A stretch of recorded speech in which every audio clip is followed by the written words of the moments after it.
বেলাল যখন ঈমান আনে অনেক বাধা এসেছে, তারপরেও বেলাল আমার রাসূল নাহি ছেড়েছে। জোরে হবে না সুবহানাল্লাহ? জোরে হবে না সুবহানাল্লাহ? সুবহানাল্লাহ বললে সব আছে না নাই? যেমন আছে না নাই? টুনির মায়ের গান বললে সব আছে, যেমন আছে নাই। কিন্তু আমাদের ঘরের ছেলেরা দেখবেন গুনগুন করে কি করছে রে, টুনির মায়ের গান গাইছে, বেদের মেয়ে জোসনা বলছে। কিন্তু সুবহানাল্লাহ বলতে বললে মুখ থেকে আওয়াজ বেরোবে না। রাগ করবেন না, দুঃখ নেবেন না। আমরা কেন বিপদে আছি বুঝতে পারছেন তো? একটু বুকে হাত দিয়ে চিন্তা করলেই পেয়ে যাবো যে কেন বিপদে আছি। বেলাল যখন ঈমান আনে অনেক বাধা এসেছে, তারপরেও বেলাল আমার রাসূল নাহি ছেড়েছে। হাবসি বলে কেন এত ঘৃণা করে ভাই, অন্যায় ভাবে অত্যাচার কেন করো? হাবসি বলে কেন এত ঘৃণা করে ভাই, অন্যায় ভাবে অত্যাচার কেন করো? মরুভূমির উপরেতে, মরুভূমির উপরেতে বুকে পাথর তার চাপিয়েছে, তারপরেও বেলাল আমার রাসূল নাহি ছেড়েছে। তারপরেও বেলাল আমার রাসূল নাহি ছেড়েছে। আল্লাহুম্মা সাল্লি আলা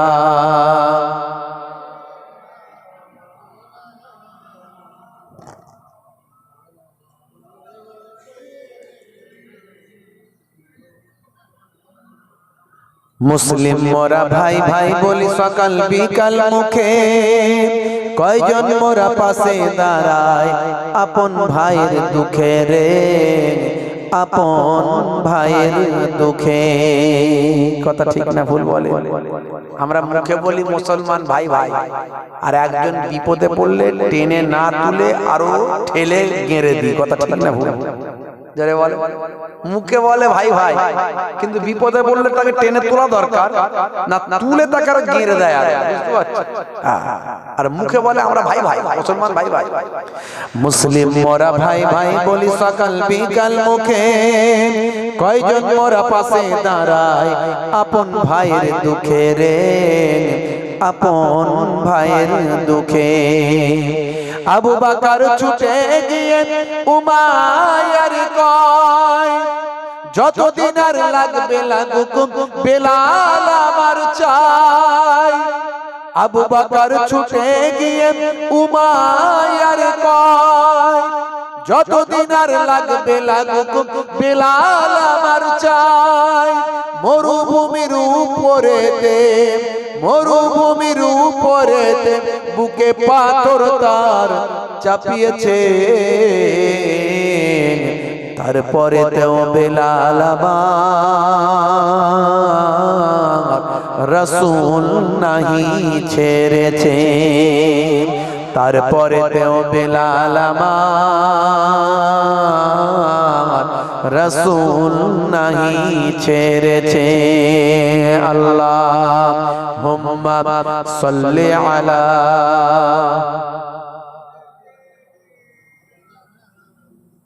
ওয়া আলা আলি সাইয়্যিদিনা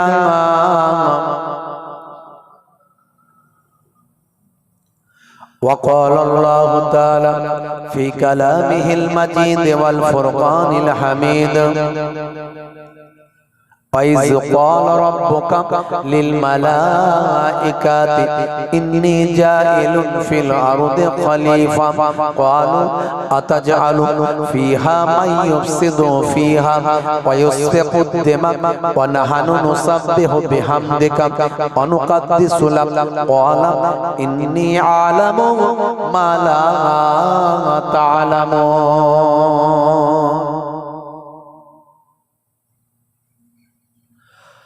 وقال الله تعالى أيضا في كتابه مخبرا لقد كان لكم في رسول الله أسوة حسنة وقال الله تعالى أيضا في كتابه مخبرا وما رميت إذ رميت ولكن الله رمى وقال النبي صلى الله عليه وسلم حق المسلم على المسلم خمس رد السلام وعيادة المريض واتباع الجنائز وإجابة الدعوات وتسمية العاطس إلى آخر الحديث أو كما قال عليه الصلاة والتسليم. وقال النبي صلى الله عليه وسلم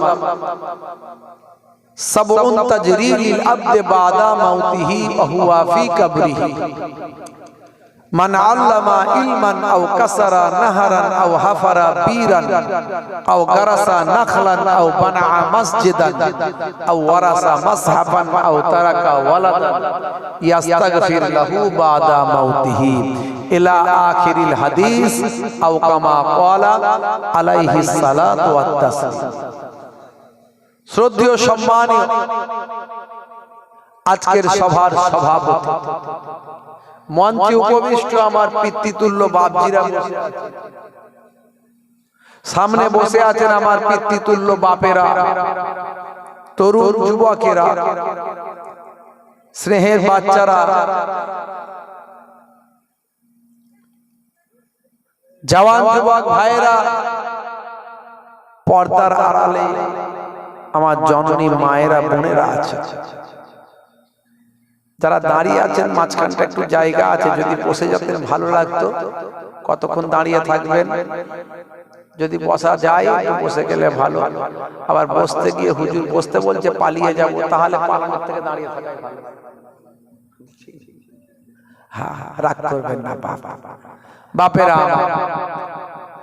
মাইক্রোফোনের আওয়াজে কান লাগিয়ে আছেন জাতি ধর্ম বর্ণ নির্বিশেষে শ্রোতা বন্ধুরা, প্রত্যেককে আমি আপনাদের ভাই মোহেবুল্লাহ হুসাইনি ফুরফুরা দরবার শরীফ ছোট হুজুর পীর কেবলা রহমাতুল্লাহ আলাইহির মেয়ের ছেলে নাতি হিসাবে এবং মায়াপুর পীরনগর হুজুর পীর কেবলা রহমাতুল্লাহ আলাইহির ছেলে ছেলে পৌত্র হিসাবে দুই দরবারে দুই খানদানের মেহমান হয়ে মুসাফির হারাতে আপনাদের খেদমতে এসেছি। আমি আপনাদেরকে আমি মোহেবুল্লাহ হুসাইনি আমার হরিণখোলা দরবার শরীফের পক্ষ থেকে আন্তরিক সালাম, শুভেচ্ছা, ভালোবাসা জ্ঞাপন করি। আল্লাহ পাকের রহমত সমস্ত ঈমানদারির উপর হোক, জোরে বলুন আল্লাহুম্মা আমিন। মাশাআল্লাহ, সন্ধ্যা থেকে ওয়াজ নসিহত হচ্ছে, আলহামদুলিল্লাহ। আমার পূর্বে হযরত মুহতারাম মাওলানা সিবগাতুল্লাহ সাহেব মুফতি সাহেব ওয়াজ নসিহত করলেন। তার আগে গ্রামের ইমাম সাহেব মাওলানা সাহেব বাচ্চারা তেলাওয়াত করেছে, নাতে রাসূল করেছে, আলহামদুলিল্লাহ। কিছু সময় জিকরুল্লাহ, জিকরুন নবীর আলাপ আলোচনার মাহফিল আল্লাহ আমাদেরকে বসিয়েছেন, বলুন না আলহামদুলিল্লাহ। এই মাহফিলটা যদি নাচ গানের হতো, যদি কলকাতা থেকে এই অর্কেস্ট্রার পার্টিদেরকে ভাড়া করে নিয়ে আসা হতো, ফিল্ম স্টার নায়ক গায়কদেরকে জায়গা দেওয়া যেত এখানে। এই গ্রামটা কি ছোট গ্রাম? লোক এলে জায়গা দেওয়া যাবে? যাবে না। কিন্তু যদি সেই রকম মজলিস হতো, লোকে জায়গা দেওয়া যেত না। কিন্তু দুর্ভাগ্য, আমাদের কপাল ফাটা যে আমরা এই রকম জান্নাতের বাগান পেয়েও আমরা এখানে হাজিরা দেওয়ার অনেকে সুযোগ পাচ্ছি না। আল্লাহর নবী বলেছে, যদি তোমার ভাগ্যকে পাল্টাতে চাও, যদি তুমি চাও দুনিয়া আখেরাতে তোমার ভালো হোক, তাহলে আমি রাসূলের কথাটা মনে রেখো। আমি মুহিবুল্লাহ, আমার বাপের কথা নয়, এটা আমার নানার কথা নয়, ছোট হুজুরের কথা নয়, আমার দাদু পীরনগর হুজুরের কথা নয়, এটা স্বয়ং রাসূলুল্লাহর কথা। জোরে বলুন সুবহানাল্লাহ। দয়ার নবীজি সাল্লাল্লাহু আলাইহি ওয়াসাল্লামের কথা কি বলছেন? হে দুনিয়ার মানুষ, শুনে রেখে দাও, যখন তোমাদের মাঝখানে জিকিরের মজলিস হবে, যখন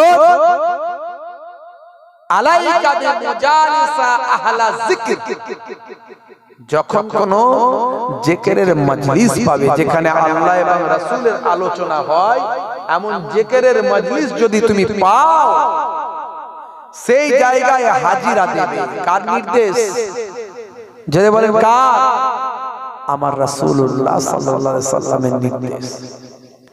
এটা হলো এক নাম্বার। আর দুই নাম্বার হলো ফাইজা খালাউতা ফাহারিক লিসানিকা মাস্তাতাআত বিযিকরিল্লাহ। আর যখন তুমি একাকী থাকবে, নিরিবিলিতে থাকবে, রাস্তাঘাটে থাকবে, দোকানে বাজারে থাকবে, নির্জনে থাকবে, কেউ তোমার কাছে নাই, তখন তুমি টুনির মায়ের না গান গেয়ে, তখন তুমি দয়াল বাবা কলা খাওয়া না করে, তখন তুমি তোমার লেসানটাকে একটা কথাই লাগিয়ে রাখো, সেটা হলো আল্লাহর জিকির। তুমি যদি আল্লাহর জিকিরে নিজের লেসানটা, জিহ্বাটাকে লাগিয়ে রাখতে পারো, আল্লাহ আল্লাহ জিকির করতে পারো, কালেমা শরীফের জিকির করতে পারো, আমি রাসূলুল্লাহ সাল্লাল্লাহু আলাইহি ওয়াসাল্লাম তোমাদের বলে দিয়ে যাই, আমার নবী বলা মানে সেটা গ্যারান্টি। কথা ঠিক না ভুল? আমার নবী বলছেন মানে সেটা গ্যারান্টি, কারণ নবীর কথা আল্লাহ ফেরাবেন না। আমার নবী বলছেন আমার আল্লাহ তোমার দুনিয়াতেও ভালো করবেন, আখিরাতেও ভালো করে দেবেন। তাহলে আজকে জিকিরের মজলিস পেয়ে যারা আসতে পারেনি, তাহলে কি নবীর কথাই কাজ হলো? নবীর কথা মানতে পারলো? মানতে পারলো না। তাই আমি বলবো, যারা এখনো আসেননি, বাপজি আমার, হাদিসের মধ্যে অন্য জায়গায় এসেছে ইন্নামাল আমালু বিল খাওয়াতিম, শেষের উপরে আমল হয়। এই জন্য গোদা বাংলায় লোকে বলে শেষ ভালো যার সব ভালো তার। জান্নাতের বাগানে বসবেন, আমার আল্লাহ আপনার দুনিয়া আখিরাতটাকে নূরওয়ালা করে দেবেন। জোরে বলুন সুবহানাল্লাহ। জ্যোতির্ময় করে দেবেন। নূরওয়ালা মানে কি? জ্যোতির্ময়, আলোওয়ালা। হে তরুণ যুবকেরা, হে আমার বন্ধুরা, শুনে রেখে দিন বাবা, জেনে রেখে দেন, হে মুসলমান, আপনাকে আমাকে বেকার সৃষ্টি করা হয় না। পৃথিবীর জমিনে আমার আল্লাহ আপনাকে সৃষ্টি করেছেন কেবল মাত্র আল্লাহর ইবাদতের জন্য সৃষ্টি করেছেন। এর জন্য আমার আল্লাহ কোরআন মাজিদের মধ্যে জানিয়ে দেন, হে দুনিয়ার মানুষ শুনে রেখে দাও, ভাই আমার, দোস্ত আমার আল্লাহ কোরআন মাজিদে বললেন, মা খলাকতুল জিন্না ওয়াল ইনসা ইল্লা লিয়াবুদুন, আমি জিন জাতি এবং মনুষ্য জাতিকে কেবল মাত্র আমার ইবাদতের জন্য সৃষ্টি করেছি। হে দুনিয়ার মানুষ শুনে রেখে দাও, জেনে রেখে দাও, তোমরা জানো তোমাদের ছেলে মেয়ে, আল আওলাদ, কাজ কারবার, ব্যবসা বাণিজ্য, মাল মাতা, সংসার ধর্ম পেয়ে আমি আল্লাহ আমার ইবাদতটা ভুলে না যাও। এটাও আমার আল্লাহ কোরআন মাজিদে জানিয়ে দিলেন, ইয়া আইয়ুহাল্লাযীনা আমানু লা তুলহিকুম আমওয়ালুকুম ওয়ালা আওলাদুকুম আন যিকরিল্লাহ ওয়া মান ইয়াফআল যালিকা ফাউলাইকা হুমুল খাসিরুন। হে দুনিয়ার মানুষ, ना भुला दे माल तुम्हारा और औलाद तुम्हारे, अल्लाह की इबादत से, अल्लाह की जिक्र से ना भुला दे माल तुम्हारा और औलाद तुम्हारे। তোমরা জানো তোমাদের মাল মাতা, তোমাদের সন্তান সন্ততি, তোমাদের কাজ কারবার, তোমাদের ছেলে মেয়ে, তোমাদের আল আওলাদ, তোমাদের ব্যবসা বাণিজ্য, তোমাদের গাড়ি বাড়ি, তোমাদের জায়গা জমি, তোমাদের ঘর বাড়ি, এই সব পেয়ে যেন তোমরা আল্লাহর ইবাদতটা না ভুলে যাও। যদি তোমরা ভুলে যাও আমি আল্লাহ বলিনি তোমরা ক্ষতিগ্রস্তদের অন্তর্ভুক্ত হবে। এখন বলুন তো দেখি আমরা ক্ষতিগ্রস্তদের অন্তর্ভুক্ত হয়েছি না হয়নি? হ্যাঁ, কারবার করছি, ইনকাম করছি, পয়সা দেখতে পাচ্ছি না, রাত দিন যেন রোগ বেরি বালা মুসিবত লেগেই আছে, কথা ঠিক না? মনে যেন শান্তি নাই, সংসারে অশান্তি, ছেলে মেয়ে কথা শোনে না, বউ অবাধ্য হয়ে গেছে, স্বামী স্ত্রীর কথা শোনে না, সব বাপের কথা সন্তান শোনে না, বিপদ আপদ লেগে আছে। আর আপনার উপর জালেম বাদশা নিয়োগ করা হয়েছে, জালেম বাদশা নিয়োগ করে দেওয়া হয়েছে। কখনো বলছে এনআরসি হবে, কখনো বলছে এনপিআর হবে, কখনো বলছে ক্যা হবে, কখনো বলছে কু হবে, কখনো বলছে টাকা ফেরত দিতে হবে, কখনো বলছে আয় অমুক করতে হবে, লাইনে দাঁড়াতে হবে, কখনো বলছে রেশন আধার অমুক তমুক সব লিঙ্ক করতে হবে। তারপরে শেষে বলবে সব গন্ডগোল হয়ে গেছে, চলো সব ডিটেনশন ক্যাম্পে যেতে হবে। তাহলে মনে শান্তি নাই। চারিদিকে তাকিয়ে দেখুন মুসলমান মার খাচ্ছে কেন? তার কারণটা কি? তার কারণটা হলো আমাদের মাল সম্পদ, আমাদের আল আওলাদ, আমাদের সন্তান সন্ততির কারণে আমরা আল্লাহ ভুলে গেছি। আর আল্লাহ নিজে কোরআনে বলছেন তাহলে তোমরা ক্ষতিগ্রস্ত হয়ে যাবে। এখন আমরা ক্ষতিগ্রস্ত হচ্ছি, ভালো করে ভেবে দেখুন ক্ষতিগ্রস্ত হচ্ছি। হে তরুণ যুবকেরা, হে আমার বন্ধুরা, শুনে রেখে দিন বাবা, জেনে রেখে দেন, বাপ বেটায় মিল নাই, মা বেটিতে মিল নাই, ভাই ভাইতে মিল নাই, মামা ভাগনাতে মিল নাই, পাড়া প্রতিবেশীতে মিল নাই, একে অপরের মধ্যে শান্তি নাই। এর ওপরে কেস চাপিয়ে দেয়, ওর ওপরে কেস চাপিয়ে দেয়। কাউকে আপনাকে এসে মারতে হবে না, নিজের ভাই ভাই মারামারি করে মাথা ফাটিয়ে ফেলে। ভাই কথা ঠিক না ভুল? বাইরে শত্রু মারা লাগবে না, ইহুদিরা এসে মারতে লাগবে না। ফিলিস্তিনিদেরকে ইহুদিরা মারছে, এখন ফিলিস্তিনিরা ঐক্যবদ্ধ হয়েছে। যতদিন মারেনি ততদিন নিজেরা দল দল ভাগ ছিল, এটা ফাতার দল, এটা হামাসের দল, এটা আরো অন্য কারো দল, এটা অমুকের দল। এখন সবাই মিলে মার খাচ্ছে, যখন সবাই এক, তখন বলছে কি সবাই এক, ভাই ভাই মারপিট করছে, চাচা ভাই ভাই, মামা ভাগ নাই। হে তরুণ যুবকেরা, আল্লাহ বললেন বান্দারে তোমরা আমার ইবাদতটা করো, আমাকে মানো, আমার নির্দেশনা মানো। তোমাদের মধ্যে থেকে অন্যায় দূরীভূত হবে, তোমাদের মধ্যে থেকে পাপ দূরীভূত হবে, তোমাদের মধ্যে থেকে অপরাধ চলে যাবে। ইন্নাস সালাতা তানহা আনিল ফাহশাই ওয়াল মুনকার, নিশ্চয় নামাজ তোমাকে অশ্লীলতা অন্যায় থেকে সরিয়ে দেবে। যদি তুমি নামাজি হয়ে যাও, যদি তুমি আল্লাহওয়ালা হয়ে যাও, যদি তুমি রোজাদার হয়ে যাও, যদি তুমি আল্লাহকে মাননেওয়ালা হয়ে যাও, যদি তুমি সুন্নতওয়ালা হয়ে যাও, যদি তুমি নবীর আদর্শটা মেনে নাও, তাহলে তোমার কাছ থেকে অটোমেটিক পাপ চলে যাবে, তোমার কাছ থেকে অটোমেটিক অন্যায় দূরীভূত হবে, তোমার কাছ থেকে অটোমেটিক সমস্ত বিপদ আপদ মুসিবত গুলো আমি আল্লাহ দূর করে দেব। জোরে হবে না? জোরে হবে না? মুসলিম তুমি নামে হলে আজ কামে হলে না ভাই। মুসলিম দেখো অপরাধে লিপ্ত কেন হয়? মুসলিম তুমি কোরআন হাদিস পড়তে জানো না, মুসলিম তুমি মসজিদেতে নামাজে এলে না। মুসলিম তুমি নামে হলে আজ মুসলিম তুমি নামে, মুসলিম এলে ন্যায়ের পথে সমাজ বদলাবে রে, সমাজে বদলাবে। মুসলিম তুমি নামে হলে আজ কামে হলে না ভাই। মুসলিম দেখো অপরাধে লিপ্ত কেন হয়? বনে বারুদে নেশার থালায় হবে না কারো সাথী, বোমে বারুদে নেশার থালায় হবে না কারো সাথী, সালাউদ্দিন আর পাগলের তুমি যে উত্তরসূরি। ব্যঙ্গ কার্টুনে ব্যঙ্গ সিনেমায়, ব্যঙ্গ কার্টুনে ব্যঙ্গ সিনেমায় নবীর সম্মান কমে না, ব্যঙ্গ কার্টুনে ব্যঙ্গ সিনেমায় নবীর সম্মান কমে না। গুগল সার্চে সেরা মনীষী খুঁজে দেখো না।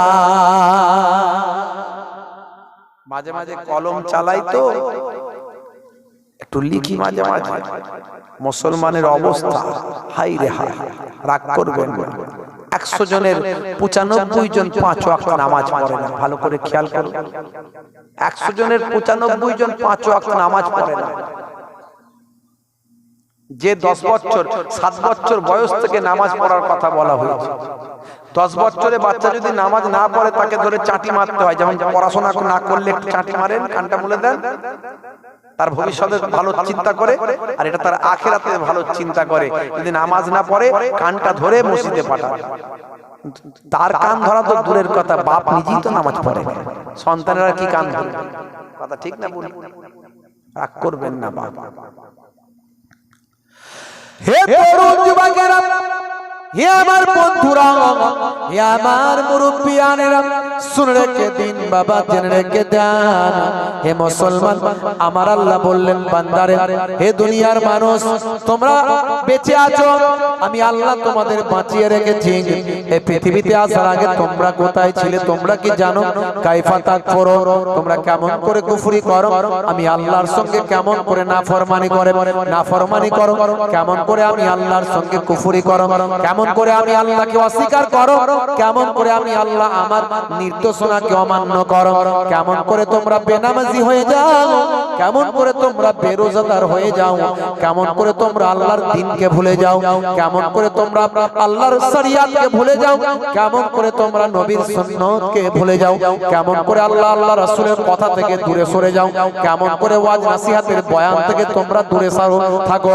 হে তরুণ যুবকেরা, তোমরা এই পৃথিবীতে আসার আগে কোথায় ছিলে তোমরা কি জানো? আমি আল্লাহ বলি ওয়াকুনতুম আমওয়াতান, তোমরা ছিলে মৃত। এই পৃথিবীতে আসার আগে তোমরা মৃত অবস্থায় তোমরা ছিলে। আমি আল্লাহ শুক্রাণু এবং ডিম্বাণুর মধ্যে দিয়ে মাতৃগর্ভে তোমাদের স্থান দিয়েছি। প্রথম যখন শুক্রাণু আর ডিম্বাণু মিলিত হয় তখন সেটা একটা নাপাক পানি, যে নাপাক পানিটা শরীর থেকে বের হয়ে গেলে গোসল করা বান্দা বান্দির জন্য ফরজ হয়ে যায়। যে নাপাক পানি শরীর থেকে বের হলে গোসল করা ফরজ হয়। গোসল না করলে ওযু হবে না, ওযু না হলে নামাজ হবে না, কোরআন মাজিদ ছুঁতে পারবে না। তো সেই অপবিত্র নাপাক পানিটাকে আমি আল্লাহ এমন দরজা মর্তবা দিলাম, মাতৃগর্ভে সেই অপবিত্র পানিটা নির্দিষ্ট টাইম থেকে নির্দিষ্ট একটা সময় ডিউরেশন অফ টাইমের সেই সময়ে গ্যাপেতে ওই পানিটাকে আমি আল্লাহ জমাট বাঁধা রক্তে পরিণত করে দিলাম। আবার আমার আল্লাহ বলছেন ওই জমাট বাঁধা রক্তকে আমি আল্লাহ গোশতের টুকরে পরিণত করলাম। জোরে বলুন সুবহানাল্লাহ।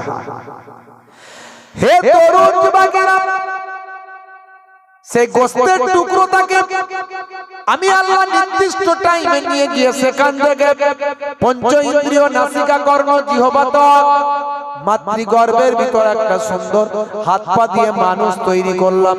মাথা দিলাম, মুখ দিলাম, নাক দিলাম, চোখ দিলাম, হাত দিলাম, পা দিলাম, ত্বক দিলাম, শরীর দিলাম, পঞ্চ ইন্দ্রিয় নাসিকা ত্বক দিয়ে একটা সুন্দর মানুষ তৈরি করে দিলাম। লাকাদ খালাকনাল ইনসানা ফি আহসানি তাকবীম, আমি মানুষকে পৃথিবীর মধ্যে সর্বাপেক্ষা সুন্দর করে সৃষ্টি করেছি। হে তরুণ যুবকেরা, হে আমার মুরব্বিয়ারা, শুনে রেখে দিন বাবা, জেনে রেখে দেন। মাতৃগর্ভে যখন সন্তান তৈরি হয়ে গেল তখন তার মধ্যে একটা জিনিস নাই, সেটা হলো আত্মা। রূহ নাই, কি নাই? যারা বলে রূহ নাই, শরীর আছে, রূহ নাই। মানুষ চলছে, ফিরছে, হাঁটছে, কথা বলছে, আমাদের মধ্যে রূহ আছে। আর যখনই রুটা বেরিয়ে যাবে এই বডিটা এখানে পড়ে থাকবে, হাত থাকবে, পা থাকবে, মুখ থাকবে, চোখ থাকবে, কিন্তু চোখ দেখবে না, হাত নড়বে না, পা চলবে না, মুখ বলবে না। কথা ঠিক না? What is this? কি এটা? হোয়াট ইজ আত্মা? সেটা কি? ইউ ডেফিনেশন অফ আত্মা, রূহ, ইউ টেল মি।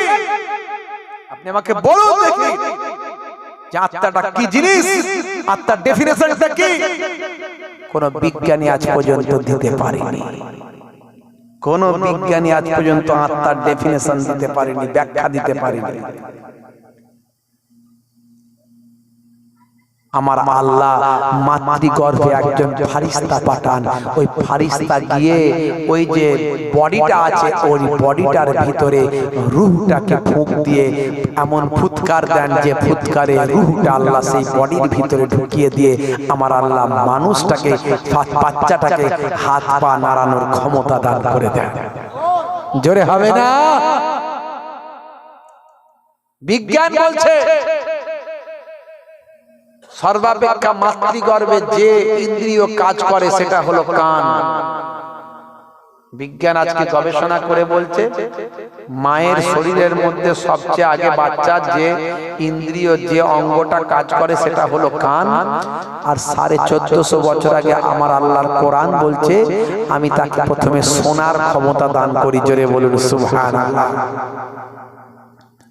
আজকের সায়েন্স যেটা গবেষণায় রিসার্চ করে পাচ্ছে 1450 বছর আগে আল্লাহর কোরআন সেটা আগেই বলে দিয়েছে। আজকের বিজ্ঞান বলছে বসে পেচ্ছাপ করা ভালো, স্বাস্থ্যের জন্য উপকার। বসে পেচ্ছাপ করলে পুরো ইউরিনটা ক্লিয়ার হয়। ইউরিনাল ড্রামে প্রেসার পড়ে, পুরো ইউরিনটা, পুরো পেচ্ছাপটা ইউরিনাল ড্রাম থেকে বেরিয়ে যায়।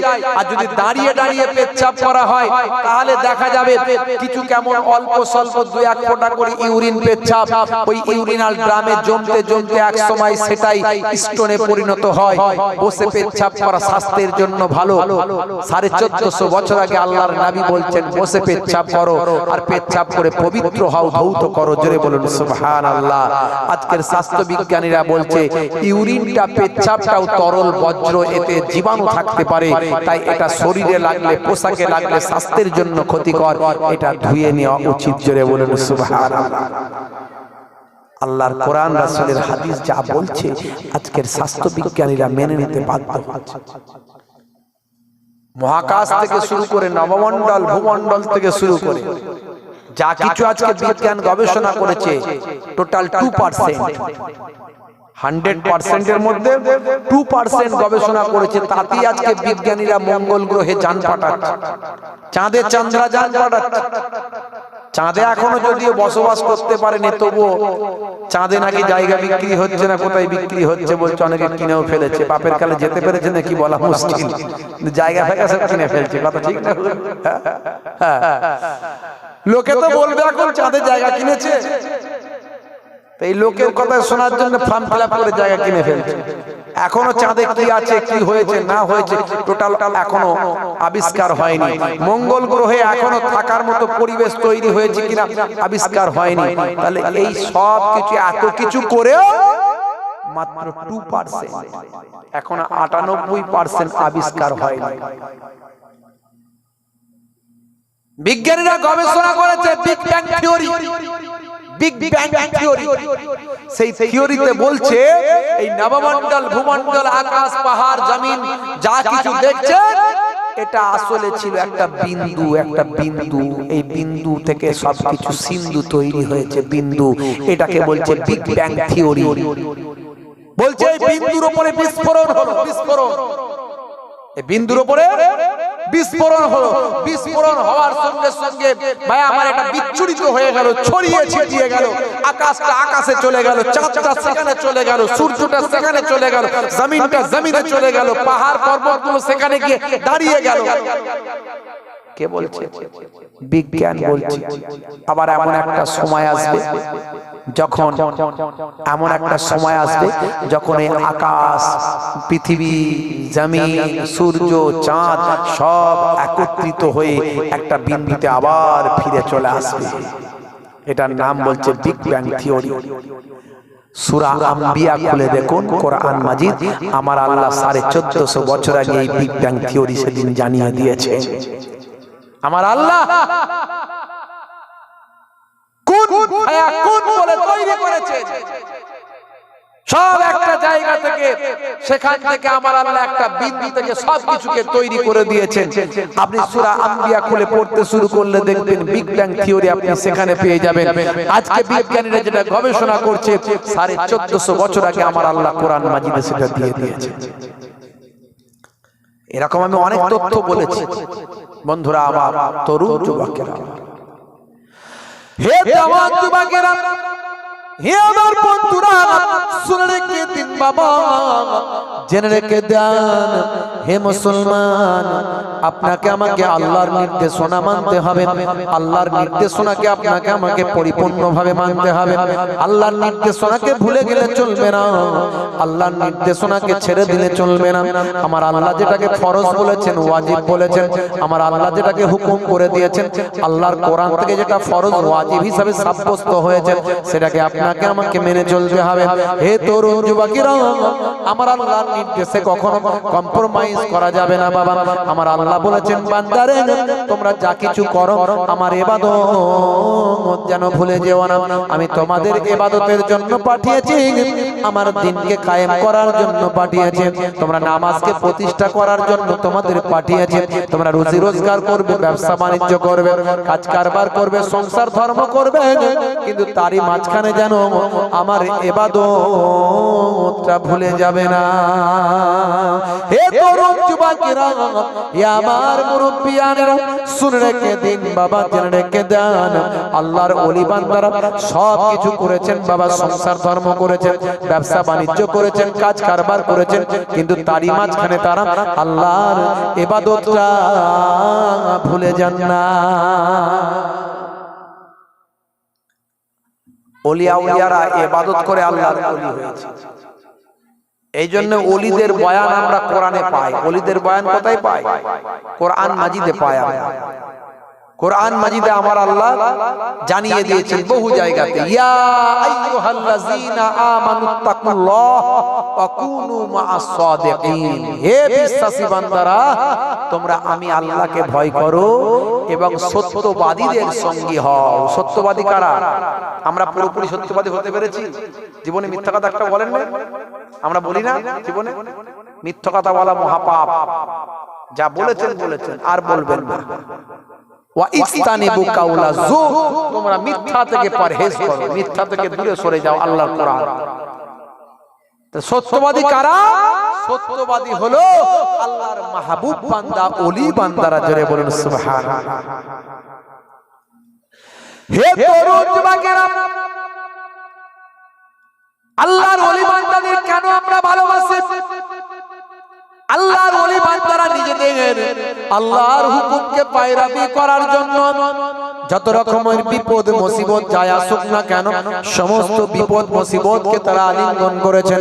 তারপরেও তারা কারো কাছে স্যালেন্ডার করেননি, কার কাছে আত্মসমর্পণ করেননি, আল্লাহর হুকুমের ব্যাপারে কোনো কম্প্রোমাইজ করেননি, আল্লাহর হুকুমের ব্যাপারে কারো কাছে আত্মসমর্পণ তারা করেননি। হে তরুণ যুবকেরা, হে আমার মুরব্বিয়ানেরা, তারা নিজেদের জীবনকে উৎসর্গ করেছেন, কিন্তু তারা আল্লাহর হুকুম থেকে দূরে সরে যাননি। হে তরুণ যুবকেরা, হে আমার বন্ধুরা, শুনে রেখে দিন বাবা, জেনে রেখে দেন, আপনারা জানেন আকবর বাদশাহ দ্বীনে এলাহি তৈরি করেছিল বাবা। দ্বীনে এলাহি হলো সমস্ত ধর্ম থেকে কিছু কিছু করে কাটিং করে করে নিয়ে নিয়ে একটা নতুন ধর্ম তৈরি করা। ভাই আমার, দোস্ত আমার, মানুষ নিজে কি কখনো ধর্ম তৈরি করতে পারে? মানুষ কি কখনো ধর্ম তৈরি করা করা সম্ভব, ধর্ম তৈরি করা মানুষের দ্বারাই সম্ভব নয়। ধর্মের উদ্দেশ্য হলো শান্তি প্রতিষ্ঠা করা। মানুষ কি কখনো শান্তির নিদর্শন দিতে পারে? আজকে যেটা মানুষ মনে করবে এই নিয়মটা মেনে চললে শান্তি হবে, সেটা আজ থেকে 50 বছর পর সেই নিয়মটা বদলে যেতে পারে। কিন্তু কেবলমাত্র মহান আল্লাহ সৃষ্টিকর্তা যিনি একটা ধর্ম দেবেন তিনি ভালো করে জানেন 50 বছর পরে কি হতে পারে, 100 বছর পরে কি হতে পারে, 1000 বছর পরে কি হতে পারে। আল্লাহর বিধান যদি মেনে চলে মানুষ, তাহলে কোটি কোটি বছর গেলেও শান্তি বজায় থাকবে। এরই জন্য আল্লাহ বলছেন বান্দারে শুনে রেখে দাও, কোরআন মাজিদে জানিয়ে দেওয়া হয়েছে ইন্নাদ দীনা ইনদাল্লাহিল ইসলাম, আমি আল্লাহ আমার মনোনীত ধর্ম হলো ইসলাম। আকবর বাদশাহ ইসলাম ধর্ম ছেড়ে দিয়ে নিজস্ব একটা ধর্ম তৈরি করেছিল, নাম দিয়েছিল দ্বীনে ইলাহি। কোন কোন বাদশারা বিপদগামী হয়েছিল, হয়নি? আবার কোন কোন বাদশারা আল্লাহর নির্দেশনাকে খুব ভালো করে মজবুত করে মেনেছিল। জোরে বলুন সুবহান। বাদশা আওরঙ্গজেবকে অনেকে কটূক্তি করে, উনি নাকি অন্য ধর্মের প্রতি সহিষ্ণু ছিলেন না, এইসব কথা বলে। উনি নাকি অন্য ধর্মের উপাসনা গৃহ ভেঙে দিয়েছিলেন, এইসব কথাবার্তা বলে। এই কথাগুলো বলে এক শ্রেণীর মানুষ রাজনীতির ফায়দা নিতে চায়। এই কথাগুলো বললে হিন্দু মুসলমানের মধ্যে বিভাজন করবে, করে তারা তাদের চেয়ারটা গদিটা ঠিক রাখবে আর বিভাজন করে ভোটের ফায়দা তুলবে, এই কথা বলে তারা। কিন্তু তারা জানে না বাদশা আওরঙ্গজেবের সময়ে ভারতবর্ষ ছিল গোল্ডেন যুগ, স্বর্ণযুগ। 700 বছর সুলতানি পিরিয়ড, মোগল পিরিয়ডে ভারতবর্ষের বুকে রাজত্ব করেছে। কিন্তু বাদশা আওরঙ্গজেব 50 বছর রাজত্ব করেছেন। এই 50 বছরে ভারতবর্ষের ইকোনমিক্যাল বায়ামার যে লেভেল, ইকোনমিক্যাল যে লেভেল, অর্থনৈতিক পরিকাঠামো, এই 700 বছরের মধ্যে সর্বাপেক্ষা উন্নতির চরম শিখরে উঠেছিল। বলুন সুবহানাল্লাহ। বাদশা আওরঙ্গজেব এমন একজন বাদশা ছিলেন যিনি রাজকোষের অর্থ কখনো ভক্ষণ করতেন না। তিনি নিজে টুপি তৈরি করতেন, টুপি, যে মাথার টুপি নিজে হাতে তৈরি করতেন, বই লিখতেন, কেতাব লিখতেন, নিজে হাতে কেতাব লিখতেন। সেগুলো বাজারে বিক্রি করে সেখান থেকে যে রোজগার হতো সেই রুজি রুটি তিনি হালাল ইনকাম করতেন। তাহলে কেমন লেভেলের একজন বাদশা ছিলেন বুঝতে পারছেন? বাদশা আওরঙ্গজেব খাজা গরিব নওয়াজের দরবারে গিয়ে দোয়া চাইতেন, হে আল্লাহ, হিন্দুস্তানের শাহিনশাহ বাদশা সুলতানুল হিন্দ খাজা গরিব নওয়াজের ওসিলায় তুমি আমার দোয়াকে কবুল করে নাও। রাতের অন্ধকারে চলে যেতেন খাজা গরিব নওয়াজের দরবারে। বাদশা আওরঙ্গজেব এমন একজন বাদশা ছিলেন যিনি 50টা বছর রাজত্ব করেছিলেন, কিন্তু অমুসলিম ভাইদের মাত্র 12টা উপাসনা গৃহ তিনি ভেঙেছিলেন, 12টা। তার উপরে ইলজাম দেওয়া হয় যে তিনি নাকি অমুসলিমদের উপাসনা গৃহ ভেঙে দিয়েছেন। যে 12টা উপাসনা গৃহ ভেঙেছিল তাতে রাজনৈতিক কারণ ছিল এবং অন্যান্য কারণ ছিল। শুধু অমুসলিমদের উপাসনা গৃহ ভেঙেছিলেন তা নয়, বরং তিনি মুহররমের তাজিয়া বন্ধ করেছিলেন এবং কিছু মসজিদও ভেঙে দিয়েছিলেন, যে মসজিদগুলোকে রাজনীতির স্বার্থে ব্যবহার করা হয়েছিল। মসজিদের তলায় ভাই আমার কিছু লুকানো জিনিস রাখা হয়েছিল। এইরকম ভাই আমার অমুসলিম ভাইদের উপাসনা গৃহের তলাতেও কিছু অনৈতিক কাজ হওয়ার কারণে যে সেই সময় তিনি 12টা উপাসনা গৃহ ভেঙেছিলেন। অথচ সেই সময় 50,000 অমুসলিম ভাইদের উপাসনা গৃহ ছিল, তার মধ্যে 50,000-এর মধ্যে মাত্র 12টা ভেঙেছিলেন তৎকালীন যুগে। তিনি কখনো পরধর্মে অসহিষ্ণু ছিলেন না, কারণ তার প্রধান সেনাপতি, প্রধান রাজার নাম, প্রধান সেনাপতির নাম, তার নিজের ডান হাত হিসাবে যাকে বলা হয় তিনি হলেন রাজা রঘুনাথ। রাজা রঘুনাথ ছিলেন রাজা বাদশাহ ঔরঙ্গজেবের প্রধান ভাই আমার, রাজা প্রধান সেনাপতি, হাত ডান হাত যিনি ছিলেন, যার রাইট হ্যান্ড বলা হয়। শুধু তাই নয়, তিনি যে পরধর্মের প্রতি কতটা সহিষ্ণু তার প্রমাণ ইতিহাস দিচ্ছে, ইন্টারনেট সার্চ করলে পাবেন। বাদশাহ আকবর, বাদশাহ শাহজাহানের সময়ে অমুসলিম ভাইয়েরা তৎকালীন যুগে ভাই আমার প্রশাসনিক বিভাগে কাজ করত, চাকরি করত 22%। কত পার্সেন্ট? 22%। ভালো করে মনে রাখবেন।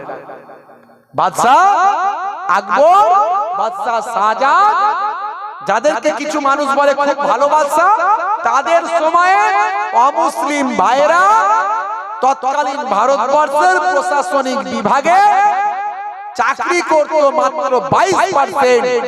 আর বাদশা ঔরঙ্গজেবের সময়ে চাকরির পার্সেন্টেজ বেড়ে হয়ে গেল 32%। এছাড়া আরো অনেক উদাহরণ দিয়ে বোঝানো যায় যে বাদশাহ ঔরঙ্গজেব একজন সাচ্চা মুসলমান ছিলেন এবং একজন সৎ বাদশা ছিলেন। তিনি সঠিকভাবে ভাই আমার বাদশাহী পরিচালনা করেছেন। তাকে কেউ কেউ বলেছিলেন, হে বাদশাহ, আপনি এত অমুসলিম ভাইদের চাকরি বাড়াচ্ছেন, কেসটা কি? তখন তিনি বলেছিলেন, দেখো, আমি কাজের জায়গায় কাজ দেখি, ধর্মের জায়গায় ধর্ম, ধর্ম আর কাজকে এক করে ফেলেনি, ধর্ম আর রাজনীতিকে এক করে ফেলেনি, ধর্ম আর ব্যবসাকে এক করে ফেলেনি। আমার যেখানে প্রয়োজন, আমার যে ধর্ম আর আমার বাদশাহীকে এক করে ফেলেনি। আমার বাদশাহী চালাতে গিয়ে আমার অমুসলিম ভাইদের বেশি প্রয়োজন, বেশি আমি তাদের চাকরি দিচ্ছি, আর আমার ধর্মটা ধর্মের জায়গায় রেখেছি, এটা কখনো এক আমি করে ফেলিনি। ভাইরা আমার, তরুণ যুবকেরা আমার, মুরব্বিয়ানেরা আমার, তিনি বলেছিলেন, এটা আমার ইসলামের শিক্ষা, এটা আমার নবীর শিক্ষা, নবীর আদর্শ আমি মেনে চলি। জোরে হবে না? আর জোরে হবে না? হে তরুণ যুবকেরা, আকবর বাদশা নিজস্ব ধর্ম তৈরি করেছিল, মন করা একটা ধর্ম, যে ধর্ম দিয়ে মানুষ শান্তি পাবে না, যে ধর্মের মাধ্যমে মানুষ শান্তি লাভ করতে পারে না, যে ধর্ম দিয়ে কখনো সমাজে শান্তি প্রতিষ্ঠা হতে পারে না, যে ধর্ম দিয়ে মানুষ ভাই আমার হাজার হাজার বছর শান্তি কায়েম করতে পারে না। হে তরুণ যুবকেরা, সেই আকবর বাদশার দ্বীনে এলাহির বিরুদ্ধে যিনি প্রথম আঙুল তুলেছিলেন, প্রথম প্রতিবাদ করেছিলেন, তিনি আর অন্য কেউ নন, আল্লাহর নবীর 1000 বছর পর, আল্লাহর নবীর ইন্তেকালের বিদায় 1000 বছর পর, দ্বিতীয় বছরের দ্বিতীয় হাজারের প্রথমে যিনি এলেন, দ্বিতীয় হাজারের প্রথমে যে আল্লাহর মাহবুব বান্দা এলেন, তিনি হলেন হযরত আহমদ সেরহিন্দি মুজাদ্দিদে আলফেসানি। দ্বিতীয় হাজারের প্রথমে তিনি এসেছিলেন, এই জন্য আলফেসানি বলা হয়, মুজাদ আহমদ সেরহিন্দি তার নাম। হে তরুণ যুবকেরা, পাঞ্জাবের সেরহিন্দ শরীফে তার রওজা, তিনি আকবর বাদশার দ্বীনে এলাহির বিরুদ্ধে প্রতিবাদ করেছিলেন, বাবা প্রতিরোধ করেছিলেন। আকবর বাদশার দ্বীনে এলাহির বিরুদ্ধে তিনি মোকাবেলা করেছিলেন, ফতোয়া দিয়েছিলেন। হে তরুণ যুবকেরা, আকবর বাদশার দ্বীনে এলাহিকে চুরমার করে দিয়েছিলেন, ভারতবর্ষের জমিন থেকে বিলুপ্ত করে দিয়েছিলেন। হে তরুণ যুবকেরা, বাদশা জোর করে আহমদ সেরহিন্দি মুজাদ্দিদ আলফেসানি রাহমাতুল্লাহ আলাইহি হুজুরকে জেলখানার ভিতরে ঢুকিয়ে দিল। মুজাদ্দিদ আলফেসানি হুজুর ভয় পেয়ে যান, আমাকে জেলে দিয়েছে। তিনি জেলখানায় গেলেন কেন? রাজনীতি করে গেলেন? কিসের জন্য গেলেন? কোন মারপিট করে গেলেন? না, আল্লাহর দ্বীনকে কায়েম করার জন্য। আল্লাহর দ্বীনের বিরুদ্ধে নতুন দ্বীন তৈরি করেছে, আল্লাহর দ্বীনকে বিকৃত করেছে বাদশা, তার বিরুদ্ধে বিরুদ্ধে ফতোয়া দিয়ে, তার বিরুদ্ধে প্রতিবাদ করে, মানুষকে জাগিয়ে দিয়ে বাদশা তাকে জোর করে জেলখানায় ঢুকিয়ে দিল।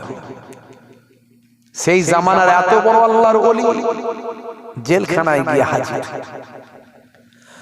হে তরুণ যুবকেরা, হে আমার বন্ধুরা, শুনে রেখে দিন বাবা, জেনে রেখে দেন হে মুসলমান, হে আমার বন্ধুরা, একটু খেয়াল করুন বাবা। আল্লাহর মাহবুব বান্দা জেলখানার ভিতরে যখন ঢুকলেন, কয়েক হাজার জেলবন্দি আল্লাহর ওলিকে চিনতে পারলাম। আহারে এত বড় জুব্বা পরে, পাগড়ি পরে, মাথায় টুপি, হাতে আসা লাঠি, এত বড় গাল ভর্তি দাড়ি, নুরানি চেহারা বাবা। হে তরুণ যুবকেরা, এই মানুষটা তো কখনো খুন করে জেলখানার ভিতরে ঢুকতে পারে না, এই মানুষটা কখনো চুরি করতে পারে না, এই মানুষটা কখনো ছিনতাই করতে পারে না।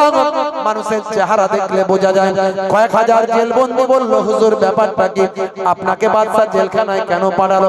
আমরা না হলে চুরি করেছি, আমরা না হলে মার্ডার করেছি, আমরা না হলে অন্যায় করেছি, অবিচার অত্যাচার করেছি, আমরা না হলে অশ্লীল কাজ করেছি, আমরা জেলখানায় এসেছি। কিন্তু আমাদের বিশ্বাস হয় আপনি কখনো অপরাধ করতে পারেন না। আপনার মতো এত বড় আলেম, এত বড় আল্লাহর ওলি কখনো অন্যায় কাজ করতে পারেন না। আল্লাহর ওলি হযরতে মুজাদ্দিদ আল ফিসানি সেই সময় বলেছিলেন, হে বাবারা, জেলখানার কয়েদি বন্দীরা শুনে রেখে দাও, জেনে রেখে দাও, বাদশা আমাকে নাহক করে জেলখানায় ঢুকিয়ে দিয়েছে। বাদশা আমাকে নাহক করে জেলখানায় ঢুকিয়েছে। কেন হুজুর? না, বাদশা একটা ধর্ম তৈরি করেছে, আমি সেই ধর্মের বিরুদ্ধে কথা বলেছি।